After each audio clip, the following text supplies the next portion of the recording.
De retour sur ces plateaux pour la suite, la continuité de votre émission intitulée Devenez millionnaire grâce à l'élevage, autrement nous pourrions le dire, devenez millionnaire en pratiquant l'élevage. Et oui, comme nous venons de le dire tout à l'heure, là, aujourd'hui c'est la 9e partie de notre émission. Souvenez-vous, au départ nous avons dit que notre émission comprend 9 parties, dont la première était la définition, le deuxième historique, le troisième sorte d'élevage, le quatrième type d'élevage, le cinquième avantage, le sixième le problème d'élevage, le septième comment faire un élevage rentable, le huitième les 3 grands principes de l'élevage et enfin nous clôturons avec la 9e partie de cette émission intitulée les 5 libertés individuelles d'un animal. Ce qui veut dire simplement qu'aujourd'hui, notre émission prend fin. Nous clôturons par cette 9e partie intitulée les 5 libertés individuelles d'un animal. Alors, en parlant de ces parties, j'aimerais vous rappeler une fois de plus que quand nous parlons de l'animal, il ne suffit pas seulement de voir ou de considérer l'animal en tant qu'un animal, mais au-delà d'être un animal, nous devrions aussi le considérer en tant qu'un être vivant. Alors ici, nous parlons de droits individuels d'un animal, non simplement en tant qu'un animal, mais aussi en tant qu'un être vivant. Donc un être, une créature que Dieu a créée, qui respire, qui mange, qui parle et qui est aussi capable de se reproduire. Alors sachant bien cela, nous devrions vous rappeler, nous devrions vous révéler ici que l'animal aussi a bel et bien des droits qui lui appartiennent. Alors, quels sont ces droits? Préparez-vous, nous allons le découvrir ensemble avec vous, les 5 libertés individuelles d'un animal. Il est dit. En parlant d'un animal, comme nous venons de le dire tout à l'heure là, que l'animal aussi c'est un être vivant. Et en tant qu'un être vivant, vous devriez savoir, chers éleveurs, vous qui élevez, que l'animal aussi a des droits qui lui reviennent.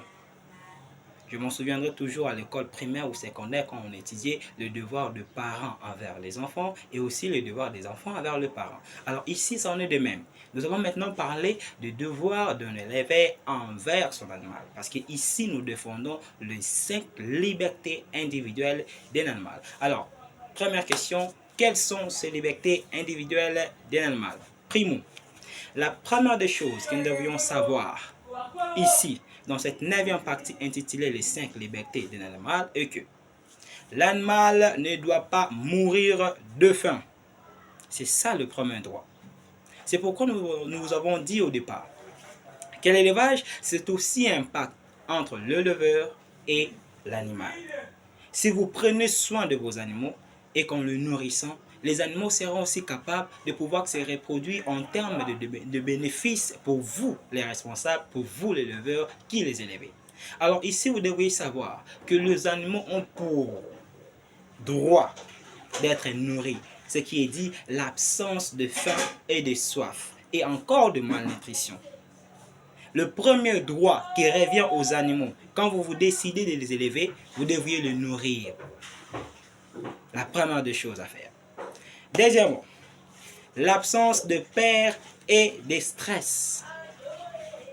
Et oui, en parlant de peur et de stress, ici, nous devrions insister sur l'environnement. L'environnement auquel vous avez décidé de pouvoir élever vos animaux. Est-ce cela met en sécurité vos animaux?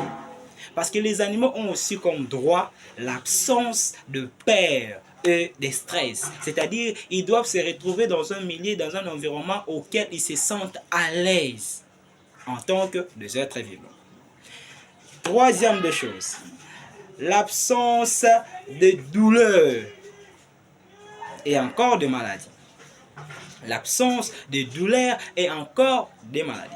Selon les normes de bien-être animal, il est strictement interdit de frapper sur un animal, de peur que vous lui causez du mal.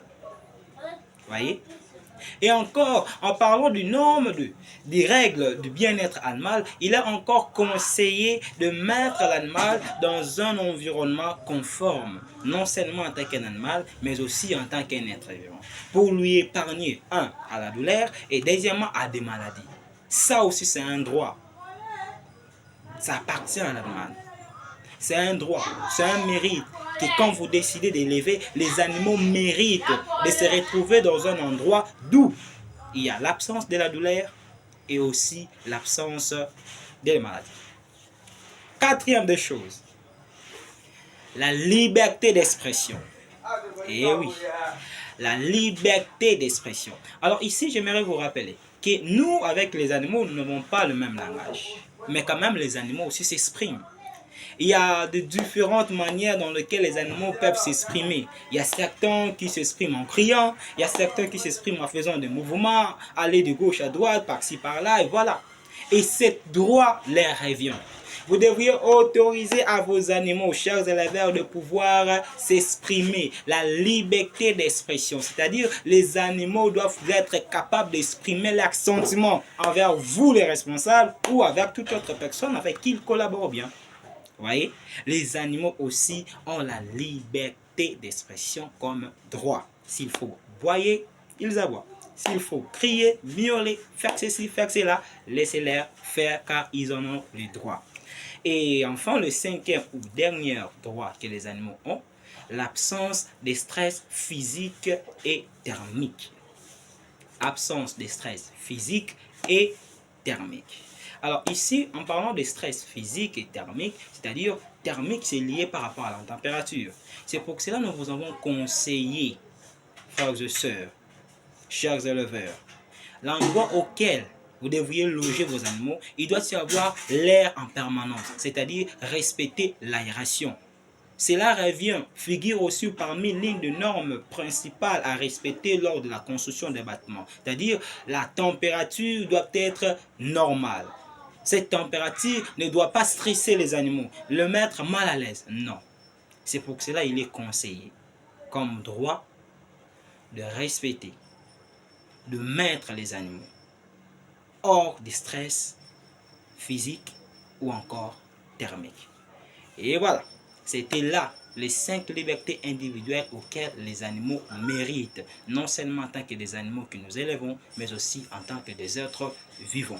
Et nous voici à la fin de notre émission. C'était avec cette partie, cette 9e partie de notre émission intitulée les 5 libertés individuelles de l'animal que nous clôturons notre émission intitulé Devenez millionnaire grâce à l'élevage. Autrement, nous pourrons le dire, devenez millionnaire en pratiquant l'élevage. Et sans oublier, je tiens à me présenter. Qui sommes-nous? Nous sommes l'entreprise Evorgeka, une entreprise spécialisée à la vente de produits alimentaires pour bétail et volailles et aussi de différents produits pharmaceutiques administrés aux animaux en cas de maladie. Et si vous voulez bel et bien nous rejoindre, rejoignez-nous sur WhatsApp par ces numéros plus 243 90 68 57 840. Je répète, plus 243 90 68 57 840. Et si vous voulez bien nous suivre par TikTok, cliquez maisonevorgeka@.com. Et si vous voulez encore nous suivre sur YouTube, cliquez caleblusungama.com.